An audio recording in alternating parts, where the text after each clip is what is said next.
여러분 안녕하세요. 혹시 헤어진 연인과의 재회를 꿈꾸고 계신가요? 오늘은 그 꿈을 산산조각 낼 수도 있는 재회, 확률 0%를 만드는 최악의 차단 패턴 3가지를 속 시원하게 파헤쳐 볼 거예요. 혹시라도 지금 이 영상 보고 헉, 내가 저러고 있었네 하시는 분들 있다면 지금 당장 멈추세요. 절대 하지 말아야 할 행동들이랍니다. 우리 재회를 방해하는 내면의 빌런들부터 인간으로 정이 떨어지는 유형까지 하나하나 짚어보면서 재회 성공률을 높이는 지혜를 얻어가자고요. 첫 번째 최악의 차단 패턴, 바로 극심한 내로남불입니다. 이 말만 들어도 벌써 뒷목 잡으시는 분들 많으시죠? 내로남불은 내가 하면 로맨스, 남이 하면 불륜의 줄임말인데요. 이게 비단 불륜에만 해당되는 게 아니에요. 연인 관계에서도, 심지어 헤어진 관계에서도 이 내로남불이 극에 달하면 재회는커녕 인간적인 관계조차도 힘들어집니다. 생각해보세요. 상대방이 이별의 이유를 이야기하면 그건 내 오해야, 난 그런 의도가 아니었어 하면서 자신의 잘못은 조금도 인정하지 않으려고 해요. 그런데 막상 상대방이 작은 실수라도 하면 너는 어떻게 그럴 수 있니? 너 때문에 내가 얼마나 힘들었는지 알아? 하면서 맹비난을 퍼붓죠. 마치 세상의 모든 잘못은 상대방에게 있고 자신은 한없이 순수하고 피해자라는 듯한 태도 말이에요. 이런 사람들은 자신의 기분과 감정이 세상의 중심이에요. 상대방의 입장이나 감정은 전혀 고려하지 않고 오직 자신의 논리와 감정만을 내세웁니다. 이 논리라는 것도 사실 논리라기보다는 그냥 자기 마음대로의 주장일 때가 많죠. 상대방이 이성적으로 설명하려고 해도 넌 왜 이렇게 피곤하게 따지니? 사랑하는데 뭐가 그렇게 중요해? 라면서 회피하거나 오히려 상대방을 이상한 사람 취급하는 경우가 다반사입니다. 이런 태도를 계속 유지한다면 상대방은 이렇게 생각하게 될 거예요. 이 사람은 내가 아무리 이야기해도 바뀌지 않겠구나.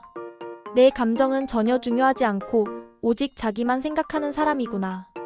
결국 상대방은 지쳐서 더 이상 대화하고 싶지 않게 되고 연락을 피하거나 차단하는 상황에 이르게 됩니다. 재회는 상대방과의 소통과 이해를 바탕으로 이루어져야 하는데 극심한 내로남불은 그 어떤 소통의 길도 막아버리는 최악의 지름길인 거죠. 자기 객관화가 전혀 안 되어 있는 상태에서는 절대로 상대방의 마음을 되돌릴 수 없어요. 이별 후에도 끊임없이 자신의 행동을 합리화하고 상대방 탓만 한다면 상대방은 이미 이 사람은 재회 불가능한 사람이라는 결론을 내렸을 겁니다.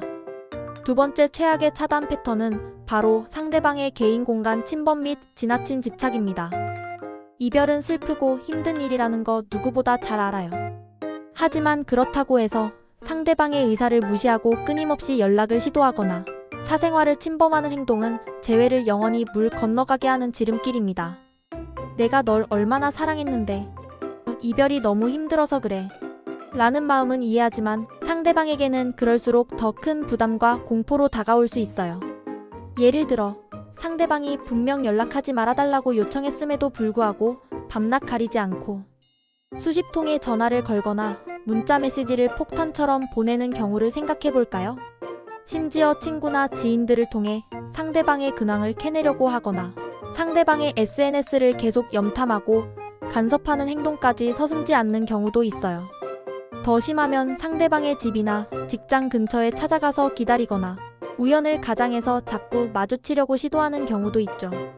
이런 행동들은 사랑이라기보다는 집착에 가깝습니다. 상대방의 입장에서 보면 이건 사랑이 아니라 스토킹으로 느껴질 수 있어요. 상대방은 자신의 사생활이 침해당하고 있다는 불쾌감과 함께 위협감까지 느낄 수 있습니다. 이런 상황에서는 재회는커녕 상대방이 안전을 위해 모든 연락 수단을 차단하고 법적인 조치까지 고려하게 될 수도 있어요. 재회를 간절히 원한다면 상대방에게 생각하고 정리할 시간을 충분히 주는 것이 중요합니다. 그리고 무엇보다 상대방의 의사를 존중해야 해요.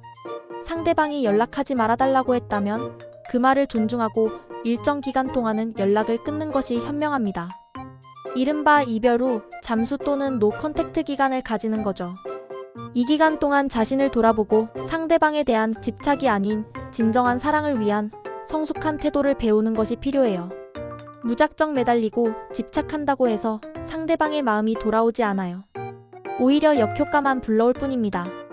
상대방에게 당신이 성숙하고 독립적인 사람이라는 인상을 주지 못한다면 그 어떤 재회 시도도 성공하기 어려울 거예요. 자, 이제 마지막 세 번째 최악의 차단 패턴입니다. 바로 감정적인 협박과 책임 전가입니다.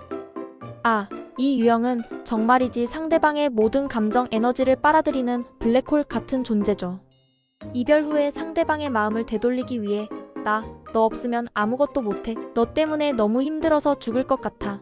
네가 다시 돌아오지 않으면 어떻게 될지 몰라와 같은 극단적인 말들로 감정적인 압박을 가하는 경우가 있습니다. 물론 이별의 고통이 너무 커서 순간적으로 그런 감정이 들 수는 있어요. 하지만 그런 감정을 상대방에게 여과 없이 쏟아내면서 내가 나를 이렇게 만들었으니 책임져라는 식으로 나오는 것은 최악의 행동입니다. 이는 상대방에게 엄청난 죄책감과 부담감을 안겨주고 마치 자신이 당신의 불행에 대한 책임이 있는 것처럼 느끼게 만듭니다. 상대방은 이러한 감정적인 협박에 시달리면서 더 이상 당신과 엮이고 싶지 않다는 생각을 강하게 하게 됩니다. 재회는 두 사람이 다시 행복해지기 위해 노력하는 과정이어야 하는데 이런 협박은 상대방에게 행복은커녕 불행만 가져다 줄 것이라는 확신을 심어주게 되죠. 또한 이 유형의 사람들은 모든 이별의 책임을 상대방에게 전가하는 경향이 있습니다.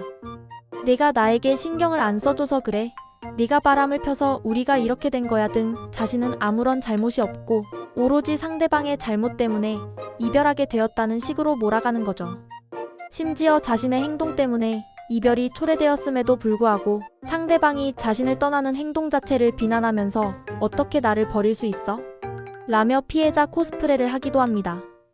이런 행동들은 상대방의 인간 대 인간으로서의 정마저 떨어뜨리는 결과를 낳습니다.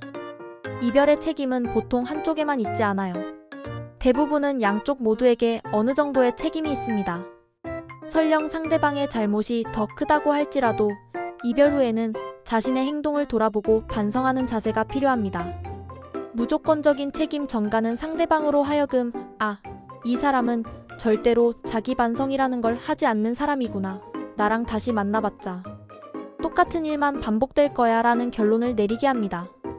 이런 상황에서는 상대방이 당신에게 일말의 희망조차 느끼지 못하게 되어 결국 모든 연락을 차단하고 멀어지게 됩니다.